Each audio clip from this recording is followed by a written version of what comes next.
Buenos días o buen día a todos. Saludos desde Cali, Colombia. Es un placer estar con ustedes el día de hoy para hablar acerca de la toma de decisiones en el paciente o en el manejo de la fibrilación ventricular. Mi nombre es Jonathan Rivera. Soy paramédico de vuelo e instructor de diferentes cursos a nivel internacional, como lo es la AJA y lo que tiene que ver con BLS y ACLS como instructor. En esta vez vamos a hablar acerca de la toma de decisiones en el manejo de la fibrilación ventricular. Y pues para eso vamos a manejar un caso clínico con el fin de que durante todo el caso clínico nosotros podamos ser críticos y poder tomar las mejores decisiones en cuanto al manejo de este tipo de pacientes. Sabemos, por ende, de que muchos de esos pacientes llegan a esta condición debido a problemas cardiovasculares como son los infartos. Y entre las arritmias que se presentan, pues es la que más vamos a ver. Y específicamente vamos a darle un manejo con la fibrilación ventricular, pero también debemos recordar de que está implicada también lo que es la taquicardia ventricular sin pulso. Sin embargo, en el algoritmo y en lo que vamos a manejar, vamos a hablar más que todo de la fibrilación ventricular, pero no podemos olvidar de que la taquicardia ventricular sin pulso también hace parte de que debemos de tener en cuenta al manejo de este tipo de pacientes. Así que comenzamos con un paciente de 74 años. Imagínenselo, llega a su servicio de urgencias, consulta con un dolor torácico de tipo opresivo. Usted está en un nivel muy básico de atención, no está en un hospital o una clínica de alta complejidad, así que tiene que empezar a pensar qué o cuáles van a ser los manejos que usted debería darle y enfocarlo. Ese paciente adicionalmente lo vemos con la piel pálida, está ligeramente diaforético. El paciente dice, me duele el pecho, no puedo respirar. Es un dolor opresivo. Desde en este momento yo quiero que llegue ese paciente y ustedes empiecen a pensar cuál sería las posibles diagnósticos que tuviera. Pero si quieren pensar más allá, lo pueden hacer. ¿Y qué es pensar más allá? Pues pensar en qué podría pasarle a ese paciente. Así que vamos a seguir con el caso clínico que estamos manejando. Entonces, llega este paciente y ahora mira a su alrededor. ¿Por qué mira a su alrededor? Porque en el caso o el manejo de decisiones en emergencia, no vamos a poder trabajar solos, no deberíamos trabajar solos. Ahora sí, bien, deberíamos pensar en un grupo de trabajo y vamos a enfocarnos en ese grupo de trabajo que usted tiene, cómo está conformado. Y empieza la conformación de ese equipo de trabajo con la persona que recibe los pacientes. Si hay un área de triage, esta persona que maneja el paciente, qué tanta capacitación, qué tanta destrezas tiene para llegar a identificar este tipo de pacientes. Si seguimos en el manejo de este paciente, pues que también yo estoy entrenado para abordar este paciente y adicionalmente las personas que conforman mi equipo, eh, si ya saben qué hacer cuando llegan este tipo de pacientes. Así que si ya saben qué hacer es porque ya debemos de tener unas guías, unos protocolos, como los tengan diseñados en su servicio de urgencias para el manejo de este tipo de pacientes, que son pacientes que muy probablemente puedan tener un problema cardiovascular o pues obviamente que pueden haber otras posibles condiciones, pero por la edad, por el dolor opresivo y por la dificultad respiratoria, obviamente que nos iríamos hacia un problema cardiovascular. Entonces, por eso nosotros, y en esta parte, empezamos nosotros a hablar todo lo que son estrategias y tácticas. Entonces, cuando yo hablo de estrategias, me refiero a todo lo que tiene que ver con las personas que están en mi equipo y que van a hacer diferentes funciones. Pero cuando hablo de tácticas, eh, ya me refiero es a con qué tanto equipo médico tenemos para nosotros poder tomar decisiones clínicas. Y hablo de un carro de paro, hablo de poder tomar exámenes complementarios a este paciente, hablo de poder tomar una radiografía y en estrategias veo cómo está conformado ese equipo al final, esos equipos de emergencias, equipos de respuesta rápida para ciertos pacientes, pues en esas estrategias veo cómo está conformado. Tal vez tenga un emergenciólogo, tal vez tenga un anestesiólogo, tal vez tenga fisioterapeutas, tal vez tenga otro médico de apoyo o un internista. Entonces, mirar cómo está conformado y adicionalmente no podemos dejar a un lado toda la parte de enfermería que también van a tener y van a cumplir ciertas funciones. Entonces, desde ya empiezo a manejar estrategias y esas estrategias vienen con unas tácticas. Todo esto se engloba con un objetivo que debo de plantearme y los objetivos que usted se debe plantear en este momento con este caso es eh, darle un diagnóstico a este paciente, un posible diagnóstico a este paciente y tratar de manejarlo. Entonces, después del objetivo, yo voy a ver con qué personas cuento, qué son las estrategias y posteriormente miro con qué equipos cuento para poder llegar a, a, a a manejar esos objetivos planteados. Seguimos con la valoración del caso.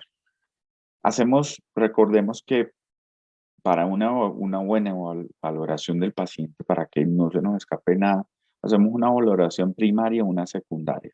Lo que hicimos antes fue una impresión general y en esa impresión general lo único que nosotros hacemos es mirar al paciente, ni siquiera lo estamos tocando, escuchamos qué tiene y con eso empezamos ya a crear esas alertas que necesitamos. En esta evaluación primaria ya vamos a tocar el paciente, lo vamos a hacer durante 1 o 2 minutos, no nos debe tomar mucho tiempo y vamos a hacer una valoración rápida del ABC y su estado mental. Así que el paciente en su estado mental está alerta, está orientado, el paciente en su vía aérea está normal, en la parte respiratoria es una respiración rápida, laboriosa, pero con un buen volumen. Y adicionalmente el paciente nos acercamos, tiene pulso y tiene un llenado capilar de menor a 2 segundos. ¿Hay algo que nos preocupa de este paciente en este momento? Pues si nosotros colocamos una bandera roja, se la colocaríamos en la parte respiratoria sin abandonar el motivo de consulta de este paciente. Así que hacia allá es que vamos a enfocar ya una valoración secundaria. Así que seguimos en esa valoración secundaria. Valoración secundaria, hacemos un sample, adicionalmente revisamos todo lo que son signos vitales y en ese sample es bastante simple recordarlo para que no se nos vaya a escapar nada. Así que en signos y síntomas de la S, pues yo lo que voy a averiguar es qué es lo que tiene, hace cuánto presentó y si tiene un dolor, pues yo puedo aplicar la memotecnia o PQRS, de hace cuánto apareció en la O, onset, en la P, si hay algo que lo mejora, hay algo que lo alivia o hay algo que lo aumenta ese dolor, esa en cuanto a la OPQ, la calidad de ese dolor, él lo define como un dolor opresivo. En la ERG lo que va a hacer es si tiene radiaciones, este paciente en ese momento solamente tiene radiación, es el brazo izquierdo. Eh, la severidad, entonces en una escala del 1 al 10, voy a mirar cuánto tiene dolor, este paciente lo describe como un dolor de 10 y En la T del tiempo, ¿hace cuánto comenzó el dolor? Y dijo que comenzó hace unos 30 minutos. En la A de esa sample, yo lo que voy a mirar son los antecedentes y tiene antecedentes de hipertensión y un ACV isquémico hace 6 meses. En la M de medicamentos, el paciente está tomando propranolol. En la P de patologías, ya los vimos, lo de los antecedentes. En la A era alergias, disculpen. En la L de libación o que comió. Ese paciente comió hace más o menos 4 horas un café y pan. Y en la E, ¿qué eventos estaba haciendo? Pues en este momento el paciente estaba viendo esos penales entre Perú y Australia. Así que ya nos podemos estar dando una idea y ahorita vamos a seguir con esa valoración secundaria donde vamos a mirar cómo están los signos vitales. Este paciente tiene una presión de 102, 64, una cardíaca de 86, respirando 24, eh, una saturación de 89 en aire ambiental. Así que como antes habíamos colocado una alerta roja en la parte ventilatoria, pues desde antes usted empieza a corregir esos problemas y lo primero que es mandarle oxígeno a ese paciente y tiene 96 con una mascarilla de no reinhalación a 15 litros. ¿Qué más le nota? Está pálido, diaforético y lo demás hallazgos normales. ¿Qué más nos gustaría tener de este paciente? Pues obviamente un electro de 12 derivaciones. Así que los voy a dejar 30 segundos para que me digan qué ven en ese electro.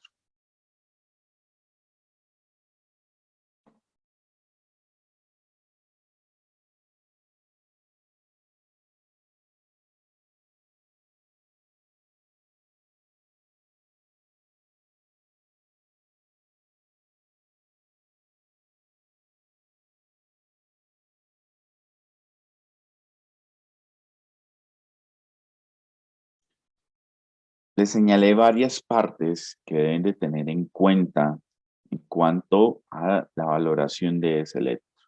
Y podríamos encontrar algunas más, es cierto, pero ustedes en este momento ya deben de tener un posible diagnóstico de este paciente. Resulta que entre la toma de ese electro que ustedes tienen ahí, este PAS, ustedes lo estaban preparando para llevarlo a un nivel mayor, pero el paciente entra en paro cardiorrespiratorio. Se comienza a activar el código azul, o un protocolo de reanimación que ustedes tengan en el centro hospitalario. Empieza una reanimación de 32 y se trae el carro del paro, se monitoriza al paciente. Ustedes tenían un objetivo antes. Ahorita, ¿cuál va a ser su objetivo? Empiecen a pensar cuál sería sacar al paciente de este paro, activar otro equipo, eh, empezar a mirar qué pudo ser, eh, manejarle la vía aérea, canalizarlo si no lo han hecho. Entonces, empiezan a cambiar los objetivos, pero cuando entra entra un paciente en paro cardiorrespiratorio, el pacientes cambian. Y recuerden que estamos monitorizando a ese paciente. Así que usted alcanza a ver que es una fibrilación ventricular. Este ritmo desorganizado, que no tiene ningún complejo, es una fibrilación ventricular. ¿Qué se debe hacer? Descargar al paciente y después de la descarga del paciente, pues no vamos a revisar pulso. Ahorita vamos a hablar de esa parte y se sigue con las compresiones en el tórax. Ojo, el caso no va a terminar ahí, el caso va a seguir, pero vamos a ser críticos en cuanto al abordaje de este tipo de pacientes. Así que les pregunto, ¿siguen siendo sus objetivos de manejo los mismos que cuando llegó el paciente a urgencias? Nombre al menos 3 objetivos que tienen ahora ustedes, dependiendo del servicio de emergencias donde estamos, que es un nivel 1. Ahora les pregunto, ¿estamos pensando en su diagnóstico solamente o también sus posibles complicaciones? Y esto se los preguntaba desde mucho antes cuando el paciente está haciendo una evaluación primaria es, ya sé qué tiene, pero también ya sé cuáles son las complicaciones que puede tener este paciente y estoy preparado para manejar este tipo de pacientes. Y que también estamos preparados como equipo para manejar un paciente así. Y la respuesta, ¿dónde está? La respuesta está en el último paciente que usted manejó de que entró en paro cardiorrespiratorio, que también estaban manejando sus compañeros, que también estaban trabajando coordinadamente sus pacientes como pacientes para poderlo lograr. La respuesta ustedes la tienen y la respuesta va a depender de varias cosas que también podemos tener. Podemos monitorizar la calidad de la RCP. Ahorita vamos a hablar acerca de eso en una pequeña parte. Pensamos que nuestra prioridad es manejo de la vía aérea de este paciente y las personas que ventilan o dan compresiones han tenido capacitaciones recientemente en menos de 2 años para validar esas destrezas. Se los pregunto porque en muchas ocasiones colocan las personas que menos saben a dar compresiones y a ventilar. Y muchas veces esas acciones no son las adecuadas si queremos al final o uno de nuestros objetivos es sacar ese paciente de paro. Y la última pregunta es, ¿hace cuánto usted no visita el carro de paro? ¿Por qué se los pregunto? Porque cuando llegan las emergencias es que muchas personas se dan cuenta de que les faltan cosas, les faltan equipos, les faltan medicamentos que han sacado para poder ayudar a un paciente que está hospitalizado y al final el equipo no está bien. Entonces, ¿qué acciones se han tomado posterior a darnos cuenta de que eso ha pasado? Entonces, deberíamos hacer una visita para ver si ese laringo tiene pilas, si, para mirar si tenemos diferentes números de tubos orotraqueales y para que cuando llegue el momento, pues no vamos a ver que le faltan cosas a nuestro carro de paro. Nos vamos a meter, vamos a hablar rápidamente acerca de la fibrilación ventricular.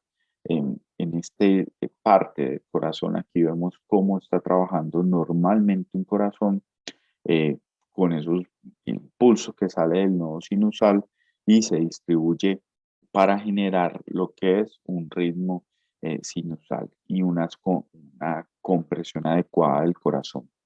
Cuando el corazón fibrila, pues todas las células empiezan, todos estos focos de células empiezan a contraerse simultáneamente. El músculo como tal, con todas estas contracciones desorganizadas, pues puede que se contraiga poco, pero esa contracción no va a generar bombeo de sangre a la circulación. Y hay falla como tal porque todos estos impulsos empiezan a generalizarse y el músculo se debe débil para contraerse y ya al final va a ser un músculo que tiene solamente acumulación de sangre y que no bombea para nada. Así que identificamos eso, identificamos también que debemos de tener en cuenta la cadena de supervivencia. Y simple, ¿para qué nos sirve una cadena rota? No nos sirve absolutamente para nada. Así que les traje la cadena de supervivencia intrahospitalaria porque tenemos otra extrahospitalaria y si ustedes lo notan, eh, todo empieza desde la vigilancia y prevención. ¿Vigilancia y prevención de quién? Pues de esos pacientes que posiblemente pueden que nos entren en paro cardiorrespiratorio, que vayan a presentar problemas y que se nos vayan a complicar. Adicionalmente, debemos de tener un reconocimiento y activación del sistema de respuesta a emergencia, ya sea que trabajemos en un nivel 1, un nivel 2 de atención o en niveles básicos y necesitamos uno acceder a un nivel mucho mayor, deberíamos de tener este sistema de reconocimiento. En muchos lugares lo conocen como código azul o equipos de intervención rápida.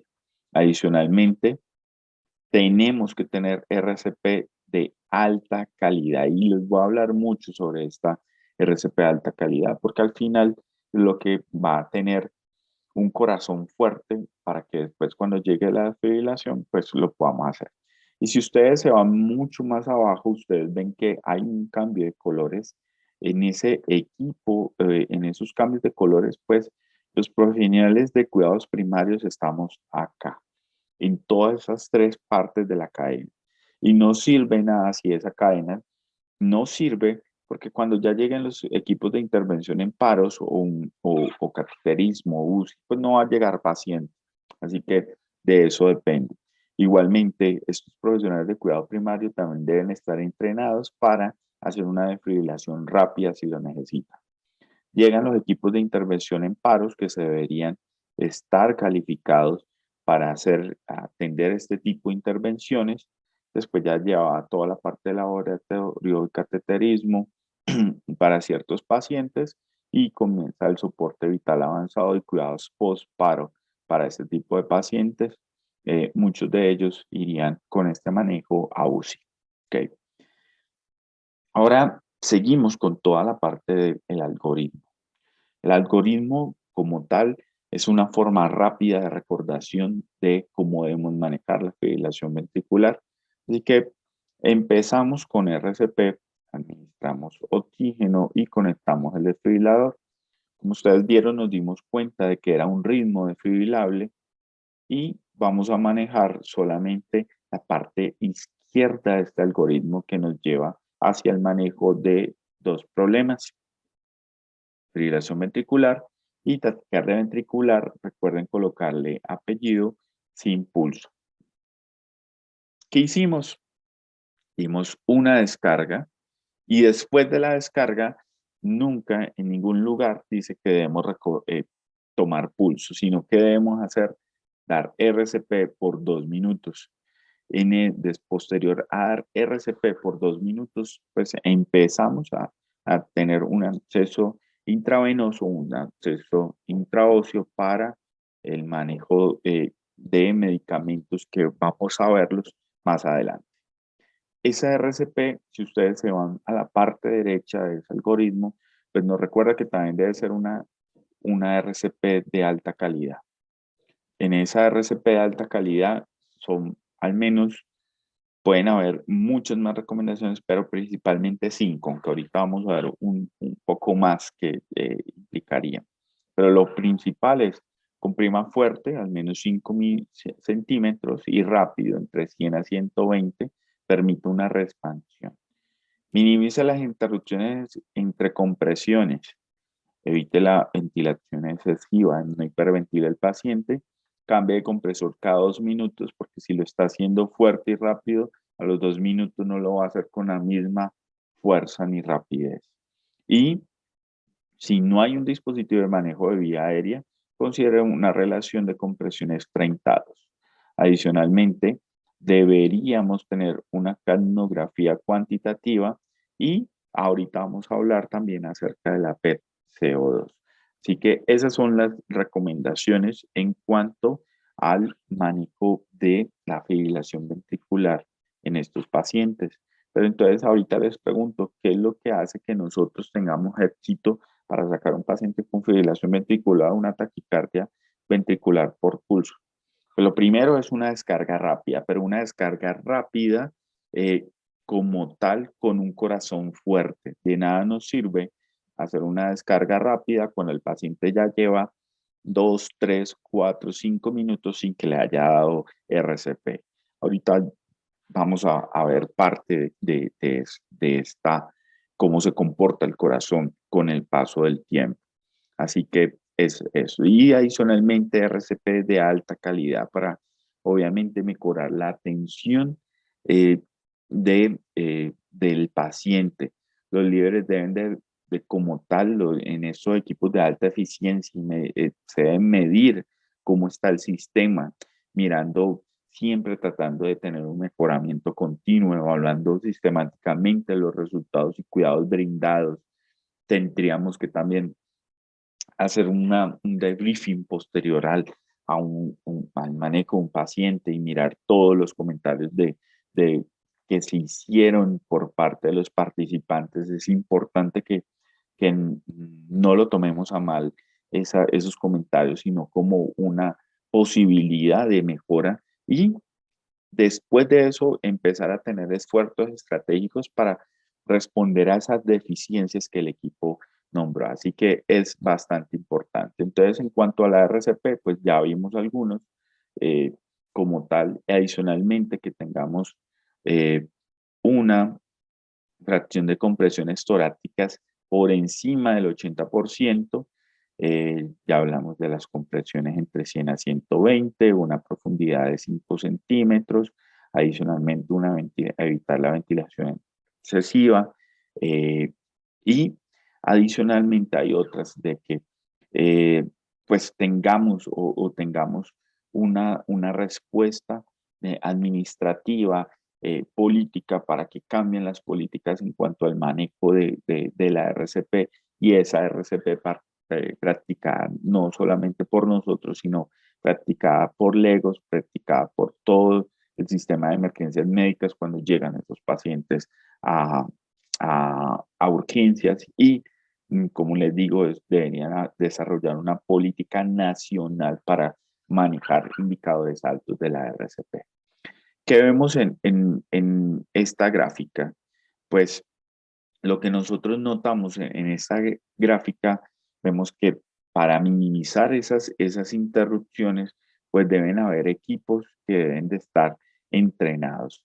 Antes de comenzar equipos entrenados, miren que la tasa de supervivencia era muy baja, pero después de entrenar esos equipos, pues vamos a ver que esas tasas empiezan a subir en cuanto al entrenamiento. Y si lo vemos alrededor de 6 meses, pues esas tasas empiezan a subir bastante considerablemente. Así que se basa en toda la parte de entrenamiento y entrenamiento del equipo, no solamente en teórico, sino también en destrezas y saber que cuánto es la compresión, cuánto es la velocidad que deberíamos hacer para ese tipo de pacientes.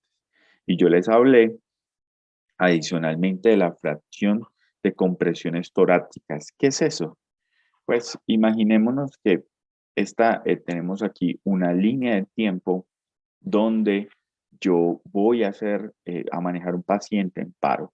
Y comienza esa línea de tiempo donde yo empiezo los primeros minutos a dar compresiones, después hice una desfibrilación, hubo una pausa para esa desfibrilación, después de eso se presentó otra pausa, quién sabe, para revisar ritmo, para hacer otra actividad y posterior a eso otra compresiones. Entonces, al final, ¿qué voy a tener acá? Que voy a sacar cuánto tiempo del tiempo total yo estuve comprimiendo. Entonces, en este caso, la fracción de compresiones fue el 87.5% de compresiones. Entonces, yo debo de minimizar las interrupciones que estoy dando y debe ser lo más alta posible.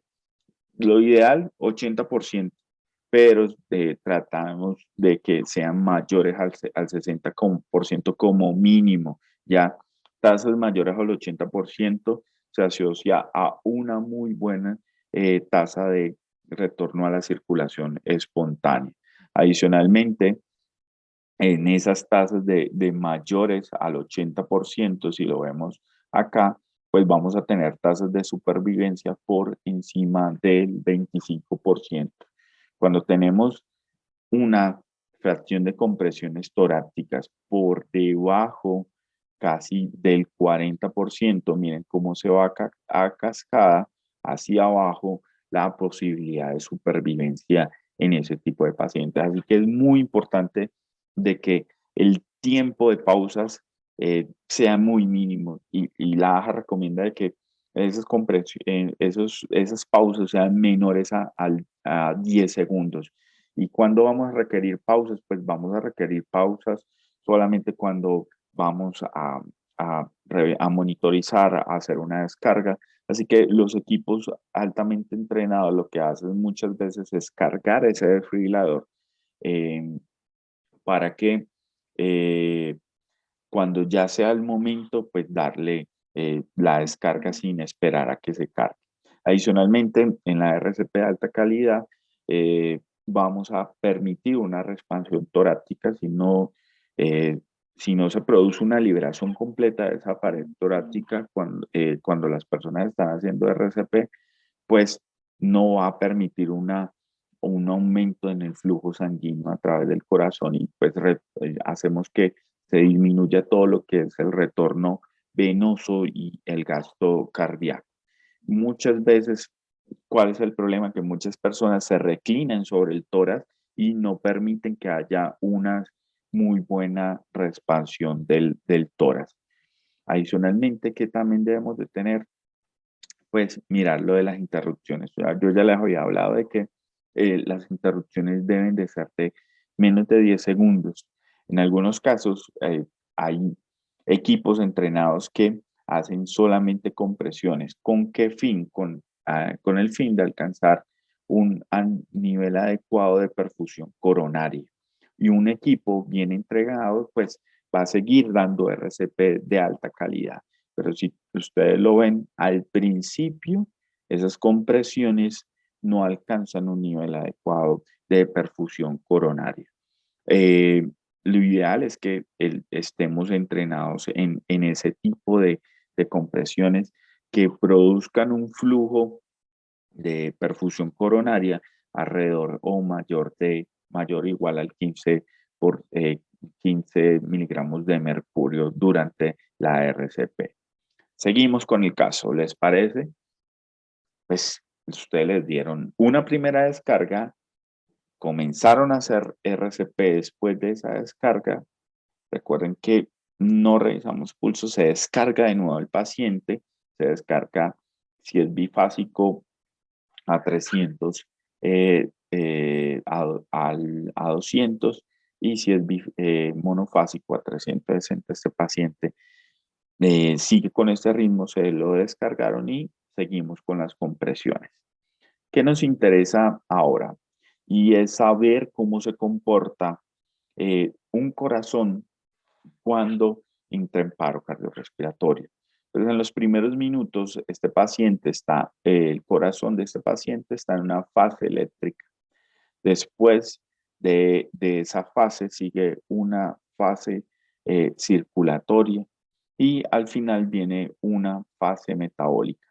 Para yo poder lograr que ese corazón resista una descarga o que después de la descarga él pueda otra vez salir a tener un ritmo, pues deberíamos llevarlo a una fase anterior, ¿ok?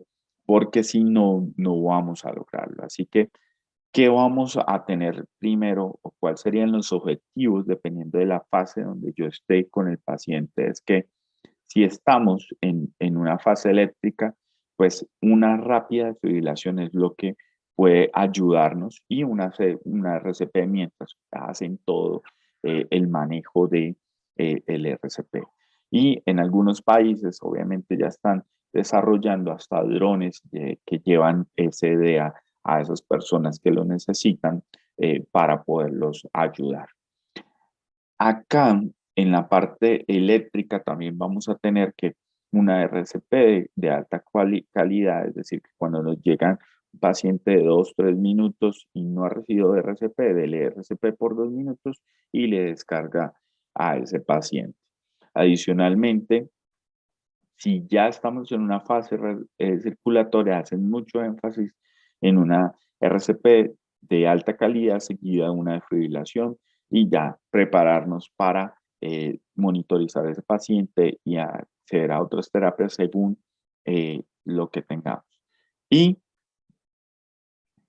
ya cuando está en una fase metabólica, va a ser muy, muy complejo eh, poder llevar a una fase circulatoria. Sin embargo, las condiciones van a hacer que nosotros empezamos a considerar RCP, adicionalmente una terapia metabólica que nos ayude a volver a una fase circulatoria en este paciente. Debemos obviamente que ya cuando pasen los 10 minutos monitorizar con TCO2 para ver si el paciente nos va a salir. Ahora bien, hablando de los desfibriladores, podemos tener desfibriladores con onda monofásica. Si usted está utilizando este tipo de desfibriladores, recuerde que la energía circula hacia un lado, mono hacia un lado, hacia una fase. Entonces, en estos pacientes deberíamos hacer una descarga de 360 joules eh, y esa misma energía deberíamos seguir utilizando para las siguientes descargas. Pero en esa onda bifásica, pues la corriente va a circular en dos direcciones. Utilizan diferentes tipos de onda, estos desfibriladores, para hacer cambio de esa fibrilación ventricular, esa taquicardia ventricular sin pulso, y de la dosis de recomendada, en muchos casos, de 200 joules. Lo ideal, si no conocemos qué equipo tengamos, es que llevemos al desfibrilador a eh, a la mayor cantidad de energía que tengamos. Pero eh, deberíamos de dar una descarga y después de eso empezar la compresión. Les recuerden que la fibrilación como tal no reinicia la actividad eléctrica. Lo único que va a hacer la fibrilación es aturdir a ese corazón y termina brevemente con la actividad eléctrica que tenga en ese momento, como la fibrilación ventricular o la taquicardia ventricular sin pulso. Si el corazón sigue siendo viable, ¿qué va a pasar con ello? Pues su nodo sinusal va a arrancar de nuevo con algún ritmo, pero este ritmo, mientras lo va cargando, va a ser lento, una actividad de restablecimiento del ritmo que va a ser espontáneo. Así que da que a un restablecimiento de la circulación espontánea. Sin embargo, en los primeros minutos, después de una desfibrilación con éxito en cualquier ritmo espontáneo, es normalmente lento, no crea ni siquiera pulso ni perfusión. Así que de nada sirve nosotros empezar después de darle una descarga, mirar que si el paciente tiene pulso. Así que lo ideal es después de una descarga dar compresiones y no verificar pulso en este tipo de pacientes, ¿ok? Ahora, aquí tenemos este gráfica que nos muestra el intervalo que ocurre después de una desfibrilación. Entonces, cuando un paciente tiene una fibrilación ventricular, miren las ondas gruesas que se ven en los primeros minutos. Si después de pasados 10 minutos esta onda se va haciendo mucho más corta, no tiene tanta amplitud y posteriormente va a quedar en una sistolia. Pero miren qué pasa cuando se le da compresiones por 3 minutos. Esta onda es muy parecida a la de un minuto, pero solamente sirve y podemos llevar un paciente de estos cuando logramos que el paciente le demos unas compresiones de muy, muy buena calidad. Seguimos entonces con el caso. Este paciente eh, no ha salido, ya dimos la segunda descarga y empezamos a considerar adrenalina y empezamos a considerar otros medicamentos como la miodarona en este caso. Vamos a hablar de ellos, pero lo primero que quiero que tengan presentes es que ni la adrenalina ni la miodarona nos van a sacar de un paciente en paro, sino la colocarían desde mucho antes. Y les recuerdo, la dosis de la adrenalina es de 1 miligramo cada 3 a 5 minutos. La miodarona es un bolo inicial de 300, seguido una segunda dosis de 150. La lidocaína, la primera dosis de 1 a 1,5 miligramos kilogramo y la segunda a la mitad de lo que nosotros le dimos. Entonces, ¿qué es importante saber sobre el uso de la miodarona y otros antiarrítmicos? La miodarona aumenta las tasas de supervivencia a corto plazo hasta el ingreso hospitalario en comparación con el placebo, que puede ser lidocaína. Adicionalmente, tenemos que saber que podemos manejar a cualquiera de los dos dependiendo de lo que nosotros tengamos. Y la amiodarona es un fármaco complejo que afecta los canales de sodio, potasio y calcio. Eh, Adicionalmente, hablando solamente de la adrenalina como tal, la adrenalina la podemos utilizar como lo vimos en un principio. eh, Como tal, no es que aumente la adrenalina, esas tasas de supervivencia eh, como tal, pero sí nos sirve para mejorar un poco la presión arterial diastólica. Adicionalmente, también nos sirve para aumentar la presión arterial coronaria y la tasa de supervivencia ha demostrado pues, que lo hace. Ya antes utilizábamos otro medicamento, aunque la vasopresina, pero desde el 2015 la han sacado porque no mostró ventajas eh, adicionales para eh, comparado con lo que era la adrenalina, pero igualmente se puede utilizar si no la tenemos. Así que, eh, qué nos queda de esto, de este caso? Pues que debemos, obviamente, nosotros aumentar o fortalecer esos equipos que nosotros tenemos para dar un buen manejo, pero a este tipo de pacientes. Eh, ¿Qué nos queda también? A tener, aumentar lo que son las guías que nosotros tenemos y no las tenemos implementadas, tener unas guías implementadas, que debemos recibir capacitación a muy precisa en cuanto a los casos que más tenemos, en cuanto a los casos que manejamos en nuestra clínica. Adicionalmente, debemos de tener esos equipos con destrezas y capacitados, equipos de intervención rápida, equipos que manejen el código azul, eh, equipos que identifiquen ese tipo de pacientes. Y esta capacitación no solamente debe ser eh, teórica, sino que debe ser práctica para que estos equipos mejoren mucho lo que es la comunicación.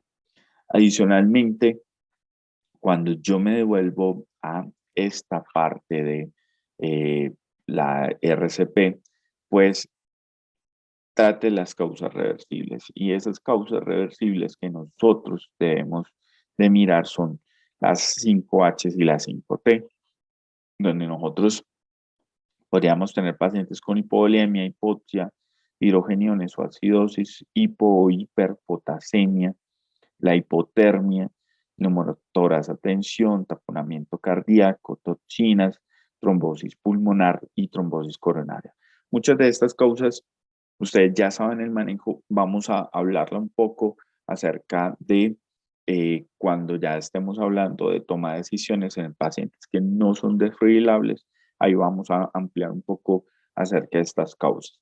Adicionalmente, debemos saber de que debemos de verificar el retorno a la circulación espontánea de este tipo de pacientes, donde vamos a mirar el pulso, la presión arterial, vamos a notar que hay un PET CO2 normalmente o mayor igual o mayor al 40 miligramos de mercurio, ondas espontáneas de presión arterial cuando se tiene monitoreo arterial. Después de este algoritmo, pues lo que debemos hacer es ir al algoritmo de retorno a la circulación espontánea, donde nos van a recomendar diferentes cosas. Así que, siguiendo la conclusión de este caso, pues la RCP de calidad al final es lo que va a mejorar la supervivencia de los pacientes. Y en mi experiencia, la RCP de alta calidad es algo de que debemos de seguir manejando, de que debemos de seguir apuntándole. Se siguen cometiendo errores en cuanto a la frecuencia, se siguen cometiendo errores en cuanto a la fuerza, se siguen cometiendo errores creyendo de que debemos manejar la ventilación y debemos hiperventilar a este tipo de pacientes, porque muchas de estas acciones hacen personas que no reciben capacitación continua en este tipo de necesidades. Así que la recomendación es hacerlo, hacer que sí se siga haciendo. Adicionalmente, recordar que la desfibrilación temprana mejora el retorno a la circulación espontánea y que muchas veces debemos devolver a un paciente, lograr de que ese corazón siga siendo fuerte para que resista esa desfibrilación. ¿Qué pasó con nuestro caso? Pues tras 31 descargas, 58 minutos de RCP, el paciente retorna a circulación espontánea, aunque en situación de inestabilidad hemodinámica. Requiere sedación, analgesia, perfusión de noradrenalina, miodarona. Se continúa el traslado con destino al hospital previsto. El paciente es trasladado directamente al laboratorio de hemodinamia, donde se efectiva oclusión completa de la coronaria derecha, procediendo a aspiración del componente trombótico y la colocación de un stent con un buen resultado. Tras la angioplastia primaria ingresa una UCI con perfusión de aminas que son retirados de forma progresiva por buena respuesta de pseudoanalgesia y relajación, ventilación mecánica, hipotermia terapéutica hasta el 34 días y mantenido durante 24 horas. Así que sí pueden haber resultados positivos, solamente es que hagamos una muy buena RCP de alta calidad, podamos desfibrilar a esos pacientes cuando lo necesiten, acompañado de un buen equipo entrenado y adicionalmente con medicamentos que nos soporten y posterior a la salida un retorno a circulación espontánea. Terminamos con esta frase: seguimos creciendo todos los días, no lo hagamos solos, construyamos nuestro mundo ideal. Nosotros somos capaces de eso, de construir ese mundo ustedes aportando pequeñas cosas en el cambio de cómo se manejan los equipos, pues van a lograr eso. Así que esa es mi invitación. Muchas gracias por estar en esta charla. Espero que les haya ayudado a comprender mucho más del manejo de este tipo de pacientes y que al final nosotros podamos tener esos equipos de reanimación muy bien entrenados y hagamos la diferencia.